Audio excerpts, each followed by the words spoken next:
What's up, Mastodon family? We're back again, another week. We're here, episode 13, week 12. I'm with, Casey Lyons. all right, another week, another drawing. This is good handwriting. This is probably our best handwriting yet. Tell me about the Dawn, though, because this isn't as bad as like Brody's or Caden's. Vince's was pretty good. Tell me about it.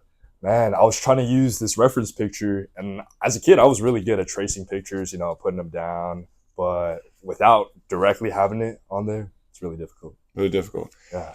A little wobbly, Man. I'll put you. I was rushed. I'll put you over Brody for sure. Okay. Brody's was like, it was more, it wasn't there. It wasn't there. I believe it. But anyways, I'll give it a 9 out of 10. Thank you. Pretty solid. Pretty solid. What would you give yourself, man? Honestly, I would give myself a 6 or 7. Humble. Anyways, we're here. We got back from McKendree and Lindenwood weekend. We're going to start, and then we go to Queens. Sorry, this weekend. We leave tomorrow. Yeah, I'm pumped. Tell me a little bit about the McKendree Lindenwood weekend. What your mindset was going into it. The travel. It was a little bit of a longer weekend, a little bit rough, with McKendree, but bounced back at Lindenwood. Did lose that one. It was very close. Talk me through that weekend. I mean, I did enjoy leaving early on a Wednesday. We normally leave Thursday and play Friday, Saturday. Mm-hmm. But having that little break in between the games is huge. It was really fun to go out, hang out with the guys in St. Louis, check out the Arch.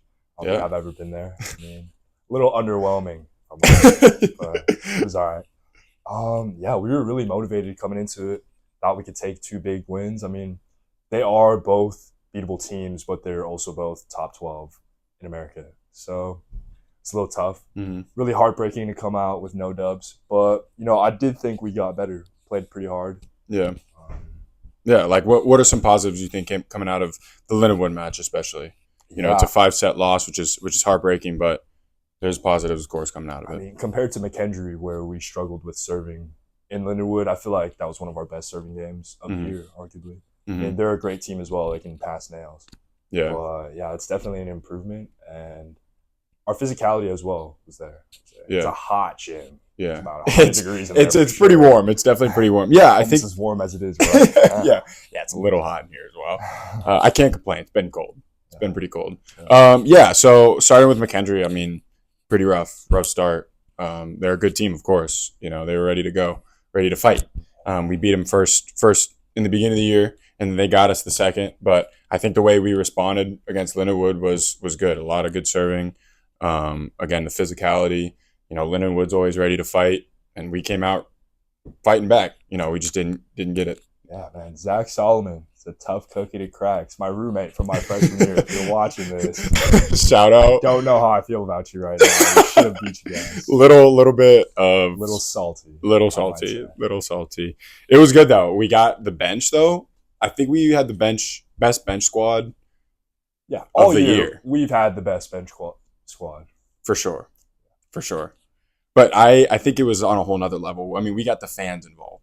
Lindenwood fans involved. There were parents, grown adults, yelling at us from the sidelines, which you don't normally see in a typical volleyball match. Yeah, these guys were into it. Yeah, shout out Haven for being an absolute dog. The blonde baddies. They were coming through. They were coming through. But on the court, we still came out to play, and it was good. Yeah, but the in between was nice. I've never been to the Arch. That's the first time for me. Or the museum's there too. The museum there, a little educational around there. But I don't think I've been in a museum in like 10 years. It's got to be something crazy. Yeah. But I definitely was looking at that arch thinking, wow, that's a big arch. Yeah, there must have been a lot of people that died. Man, it's about 300 feet. It's up there. It's a bit unnecessary, I might say. Yeah, I think so. I mean, it was cool, and then I walked away from it. Thought, nice. Then cool. You walked away from it. Then we walked away from it. Me too. Yeah, man. Yeah, it was interesting, but it was a good break in between, good on our bodies, and a nice day. Yeah. So I can't complain. Cannot complain. All right, moving on. Talk to me about the Queens weekend. We're flying, first flight of the year, going out to North Carolina. talk me through how you're feeling getting back on the road and what to expect this weekend. Yeah, I mean, I loved being in Charlotte my freshman year. Mm-hmm. I also love flying.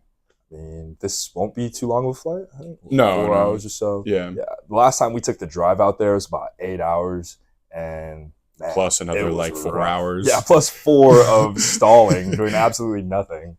But yeah, I can normally lie down on the bus and be fine, but anything more than 5 or 6 hours, I'm just toast. Yeah. I'm hyped for sure. I mean, Charlotte's a really nice city. Mm-hmm. Last time we went, there were a bunch of Lambos and G-Wagons just chilling out at the mall eating Ruby Tuesdays, whatever it was. I'm pretty hyped to see it again. Yeah. And talking about volleyball, what's your mindset going into onto the court this weekend? Yeah, I mean, these are 2 super winnable games. I think it'll be a great experience to see success and really get that groove going between the guys. We've got a tough weekend coming up after that, so it's really important we show up right and get better. Yeah, and Queens is fighting too, right? So yeah, I feel like they're kind of an underdog where they're always ready to battle, and on paper it doesn't do justice for who they actually are. So it'll be fun to watch you guys go out and battle. Talk to me about flying. You said you enjoy flying. I mean, you have to coming from Hawaii. Yeah. But like, how do you pass time? Like, what do you do when you're on the flight? I'll normally just knock out for about 3 to 4 hours. Get up, That's a little elite. Thirsty, have some snacks. Like, it's really nice to know that I don't have to do anything for the next few hours. I'll even get some reading done if I'm feeling a little educational. Oh yeah, what are you reading, man? I couldn't tell you.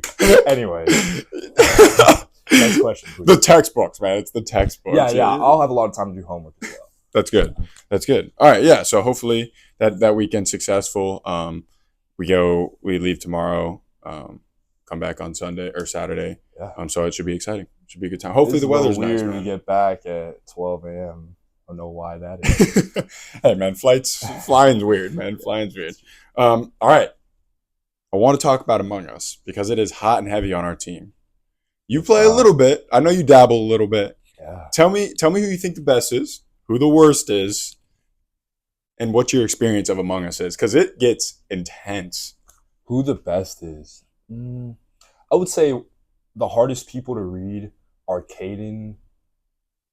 Yeah, I would say he's the hardest person to read for sure. I mean, I really didn't start playing till about a month ago, 2 months ago.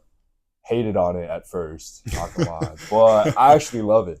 It's crazy, like socializing. And I've only been imposter once, which I won, by the way. So I might be the best imposter.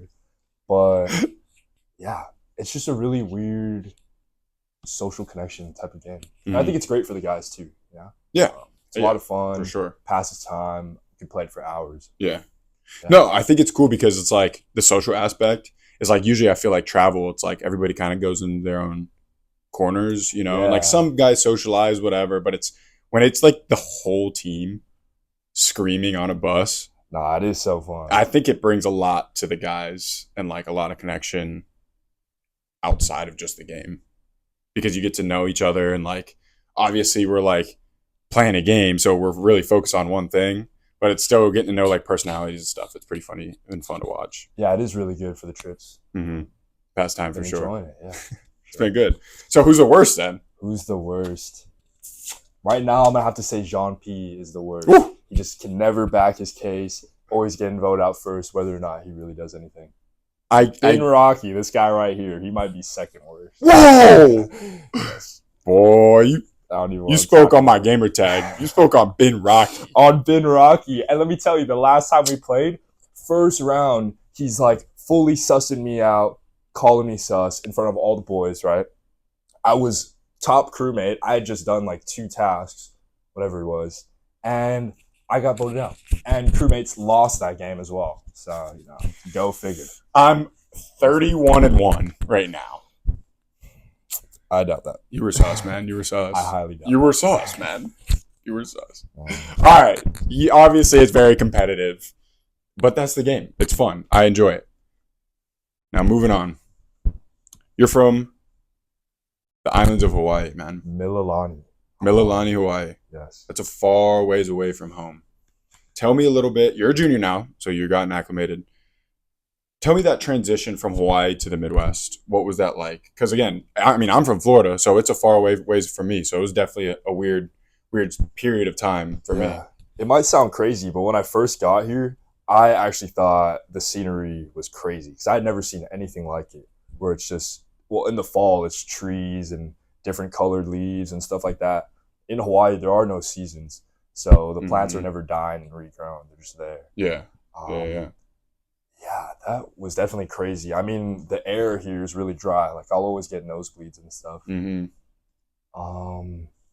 Yeah. But like, how was that social life transition? How was that like Man, cold weather transition? Yeah, because Hawaii is really, really compact. I mean, you've got a million or so people in the size of like 2 to 3 Fort Waynes.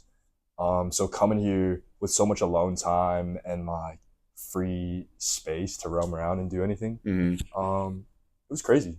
It almost made me more mature though and independent. I would say. For me, yeah, and like for me too, it made me appreciate like home. Yeah. Because I feel like, growing up from where I'm from, Florida, that's just your life. So the moment you go somewhere else, you appreciate like where you come from a lot more, especially with like the weather. Yeah. The seasons are beautiful, but the moment it gets cold and I see Florida still hot, I'm like, all right, I'm a little upset right now. I'm missing the sun. I'll be getting whiter over the I turned ghostly. I turned see-through, man. I don't think I've owned a coat before coming here. I didn't either. Or like a heavy pair of pants. I didn't either. I agree with that. Like, I mean, like jeans and stuff, obviously, but like the first coat I ever got was like midway through my freshman year. I was a bit chilly. After the first 50, 40 degree night. Yeah, I was a bit cold. I was a bit cold. Okay, yeah. I mean, I think like I want to talk about like, okay, you're in Hawaii growing up. How did you get into the sport of volleyball? Where did it all start? Yeah, so my school actually had a couple pretty notable players. Like within 5 to 6 years of me, Cole Hoagland went to the University of Hawaii. Yeah. He played basketball at my school the first year I was enrolled there. And I looked up to this guy as a GOAT. I was a little tween, like 5'4", 5'5", seeing this monster who did really well at UH, now plays pro. This other guy, Kupono Brown, graduated from BYU recently. He's also pretty tough. So I tried out in 7th grade, 8th grade, and I was playing mostly basketball at the time. So I treated volleyball just like as a for fun sport. At my school, you needed 2 sports to pass the PE credit. So yeah, I picked it up, and after my 8th grade year, I kept growing and started jumping higher. So my friend's dad, who was associated with Outrigger, had asked me to play or to try out for the club. So I played there for 2 years, my freshman and sophomore year. Had a great time, met a lot of my friends. And then, yeah, after I started playing club, that really solidified like me wanting to pursue college volleyball. I'm a tough hooper, of course, but oh my God. Basketball is a different beast though when it comes to getting picked up to play D1. Yeah. Even D2, like it's really tough. Yeah. So you're not that cold at basketball. I mean, I'm ice cold, but I've also like my experience with volleyball is that it allowed me more time to focus on other facets of my life, like school, for example. Yeah. Because you're engineer, right? Yeah, and it also like was a bit easier to get recruited to schools with better academic standings. Yeah. I mean, it all makes sense. Basketball is intense. That's kind of how I transition as well. Because I'm a hooper, man. I'm cold. First of all, he can East Bay. Johnny can East Bay, so it's kind of tough. Yeah. How did you? Because how did you get recruited from a school so far away? Like, what was that process like? Yeah. So my head coach at my high school played at Stanford with Eric Shoji, won natty there. And he was a coach at Spike and Serve as well. So he was familiar with recruiting and stuff like that.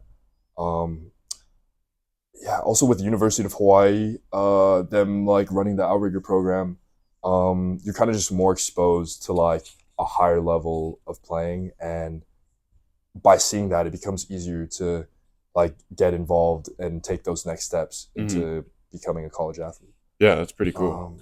Pretty cool. Yeah, I think that recruiting process, especially when you come from so far away, it gets so weird. Yeah. Like it's just kind of like who you know.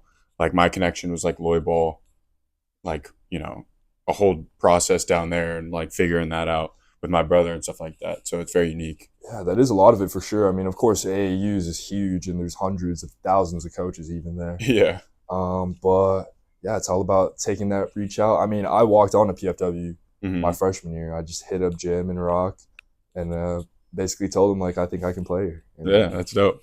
Yeah. That's dope. Yeah. Yeah. All right. That's all I got. Oh, I want to talk to you. I need to hear like a sentence or two. You're fluent in French, aren't you? Oui, yeah. Like how fluent? Like je suis très fluent. Je peux habiter en France si tu veux faire ça. Yeah. Whatever he said, C'est you un know. peu incroyable. That's tough, man. That's tough. I figured that out because I think you were showing me something on your phone and one day and like everything was in French and I was like, what is happening right now? Yeah. And you dropped that on me. I was like, that's pretty sick. I mean, thankfully I've met friends here who speak French, so I haven't just given it up. Yeah. I think having my phone in French too is makes it easier to practice, you know. That's pretty sick. Yeah. That's sick. Do you usually try to practice? Yeah, I mean, I'll speak with my friends when we're socializing and stuff, but sometimes if there's too much going on, I got to tell them, like, yo, speak one at a time. Yeah, hold on. Relax. No, that's, like, super, super cool. I know, like, obviously we have a lot of Spanish speakers with the Puerto Rican pipeline, but also, like, E-Man knowing fluent German is always so fascinating. So it's really cool that, like, French is, like...